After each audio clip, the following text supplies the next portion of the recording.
but I don't think the current system is well, it is kind of broken, but it's not broken to the point where everyone's got to just chuck it in the bin, because it is making... That's not true in shipbuilding. I promise you, I come from Glasgow. Yeah, well, actually, British shipbuilding's... But hold on, it's not just that, is it? Because in our heart of hearts, we know that the electronics industry now has been outsourced. Do you make televisions in this country anymore? No. Right, so what did we make in this country that we don't do now? Oh, loads of things. Fantastic. It's massive, everything. This problem. Yeah. This is not a little nothing we're talking about.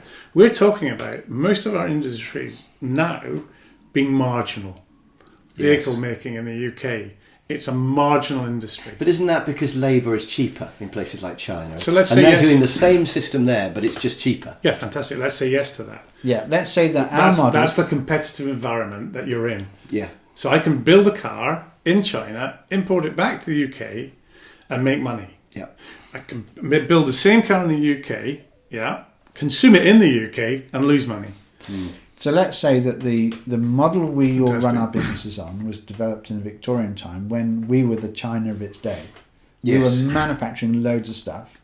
We had a relatively big gap between the well-paid in Victorian times, the middle classes, and the factory worker. It was a dark time in some ways. Yeah. But today, those circumstances still exist in developing countries, but they've pretty much gone from the UK and Western. It doesn't. It's not just the UK. And you're saying rather than ship it out to China, if we could have a more efficient way of working in the UK, we could compete without having to have cheap labour. If we had a different, I'm going to call it a model of work, you see, rather than have the traditional model of work, way we do things. If we introduced a new way of doing things, we could reintroduce much of what we've lost. Yes. And it's got to be a win for everybody. It's got to be a win for the shareholders, hasn't it? It's got to be worth putting your money into the UK, otherwise money's not going to be available. It's got to be a win for the workforce.